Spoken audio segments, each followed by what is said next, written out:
دوستو یاد رکھنا، تگڑا اور مضبوط جوان پتہ کون ہوتا ہے؟ جس کی نظریں پوری طرح اس کے کنٹرول میں ہوں۔ یہ علامت جوانی ہے۔ جس آدمی کا پوری طرح، دو لوگ دنیا میں کبھی کوئی کارنامہ سر انجام نہیں دے سکتے، ایک جو حرام کھاتا ہو، ایک جس کی نظر ناپاک ہو۔ محمد بن قاسم جب یہاں آئے تھے نا، تو ایک دن بڑے پریشان تھے، تو ایک بزرگ کہنے لگے آپ کیوں پریشان ہیں؟ کہنے لگے راجہ دہر سے مقابلہ ہے اور ہماری فوج تو سندھ کے رستے بھی نہیں جانتی، زبان بھی نہیں جانتی، لڑیں گے کیسے؟ دو چار دن کے بعد ان بزرگوں کی دوبارہ محمد بن قاسم سے ملاقات ہوئی تو بڑے خوش تھے۔ کہا اب آپ کیوں خوش ہیں؟ کہنے لگے وہ میرا مقابلہ نہیں کر سکتا، میں نے تحقیق کر لی ہے۔ کہا کیوں؟ کہنے لگے نظر کا گندہ ہے، اور جو نظر کے گندے ہوتے ہیں وہ میدانوں میں ٹھہرا نہیں کرتے۔ میدان کے لیے نکلنے کے لیے پاک جوانی کی ضرورت ہوتی، تطہیر مزاج ہونا ضروری ہوتا ہے، پاکیزہ افکار اور سچی اور سچی ستھری سوچوں کا ہونا ضروری ہوتا ہے۔ اس لیے فرمایا کہ میرا مقابلہ نہیں کر سکتا۔ حضرت عبداللہ ابن حذافہ کمرے میں تھے، تو وزیر کی بیٹی اندر سجی سنوری پہنچ گئی۔ جیسے ہی آپ نے اس کفر کی چال کو دیکھا تو تیمم کر کے نفل شروع کیے۔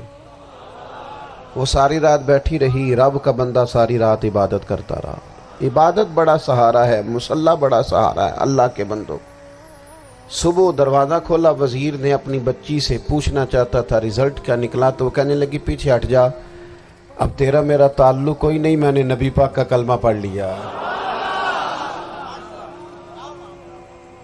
اس نے کہا میں نے بھی زمانہ دیکھا ہے، پر یہ کیا لوگ ہیں، کستوری کے بنے ہوئے، سندل سے دھلے ہوئے، کہ میں ساری رات کمرے میں رہی اور 100 اور 1000 آدمی جس جوان کا مقابلہ نہ کر سکے، اتنا طاقتور جوان کمرے میں رہا اور اس نے نظر اٹھا کے نہ دیکھا۔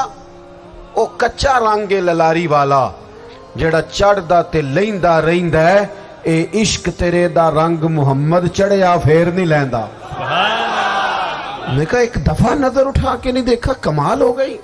اتنے بڑے لوگ، اتنی بڑی سعادت مندی، فیروز بختی، معاملہ فہمی حد ہو گئی۔ اللہ اکبر۔ دوستو بادشاہ جب پوری طرح ہار گیا نا، اس نے کہا مار دو۔ تیل گرم کیا ایک کڑاہی میں، اور جب آپ کو اس میں ڈالنے لگے تو آپ کی آنکھوں میں آنسو آ گئے۔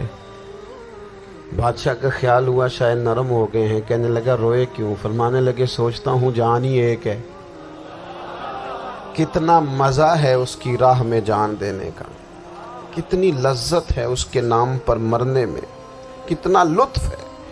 جے تو چڑھیا اتے دار بھی نہیں، تے جے تو وکیا عشق بازار بھی نہیں، تے ایڈا سستا سودا پیار بھی نہیں، تے ایڈا سستا لبدا یار بھی نہیں۔ کئی جنگل گانے پیندے نہیں، کئی دوزخ لنگنے پیندے نہیں، جے وہ اس ملوں بھی مل جاوے، ایدوں سستا ہور بپار بھی نہیں۔ تے کچھ سمجھ نہ آوے لوکاں نوں وہ کادے نال شہید کرے، ڈٹھی یار دے ہاتھ تلوار بھی نہیں، پر او دا خالی جاندہ وار بھی نہیں۔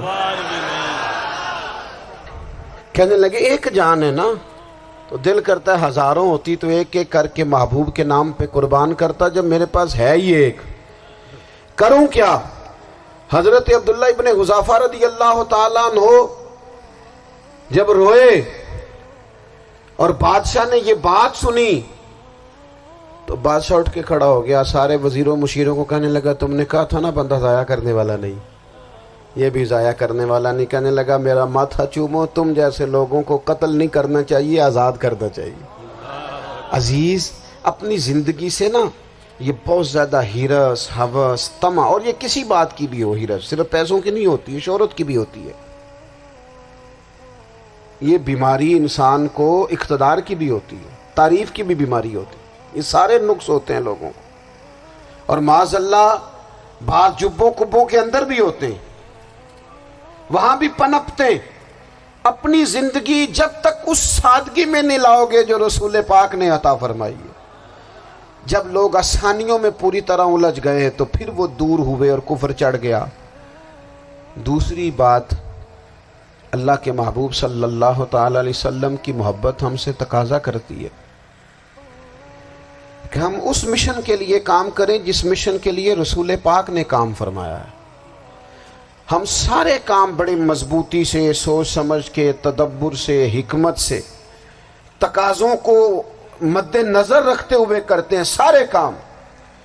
دین کے کام میں ہمارا مزاج نہیں ہوتا، او ہو جائے گا جی، آپ بسم اللہ پڑھیں جی، شروع کریں جی۔ آپ تقاضوں کو سمجھیں، چیزوں کو دبائیں نہیں، چیزوں پر غور کریں۔ کسی کے ذہن کی سطح پر سوال ابھرتا ہے، اس کا تسلی بخش جواب دیں۔ اپنی زندگی میں دین کے کام کے لیے اپنے آپ کو وقف کریں، اور دین کے کام کے بہت سارے پہلو ہیں۔ ہزاروں لوگوں کو قرآن پاک ٹھیک پڑھنا نہیں آتا، ہزارہ لوگ ہیں جو قرآن مجید کے مطالب سے آگاہ نہیں ہیں، دین کی بنیادی ضروریات سے لوگ نابلد ہیں۔ میں آپ کو کس طرح یہ بات سمجھاؤں کہ ہزاروں کی تعداد میں طلاقیں اس لیے ہوتی ہیں کہ مردوں کو طلاق کے مسئلے نہیں آتے، انہیں پتہ نہیں ہے کہ مجھے حقوق زوجین کے معاملے میں کیسے چلنا ہے۔ ڈھیر سارے گھروں میں تباہی اس لیے ہے کہ تربیت اولاد کا دینی منہج ہمیں نہیں پتا۔ اپنا حصہ ملائیں دین کے کام میں۔ ایک آدمی کو اگر تو نمازی کرنے میں کامیاب ہو گیا، تیری زندگی بدل گئی۔ وہ دین بیزار لوگ جو ہمارے بیچ بیٹھ کے ہماری نوجوان نسل کو پگڑی اور داڑھی کا نام لے کے بنیادی طور پر دین سے دور کرتے، ایسے نوجوانوں کو دین کا پیغام محبت دے کر دین کے قریب کرنا ہماری ڈیوٹیوں کا حصہ ہے۔ ہمیں ذمہ داری کا احساس کرنا پڑے گا، ہمیں یہ خاص قدم اٹھانا پڑے گا، توجہ دینی پڑے گی۔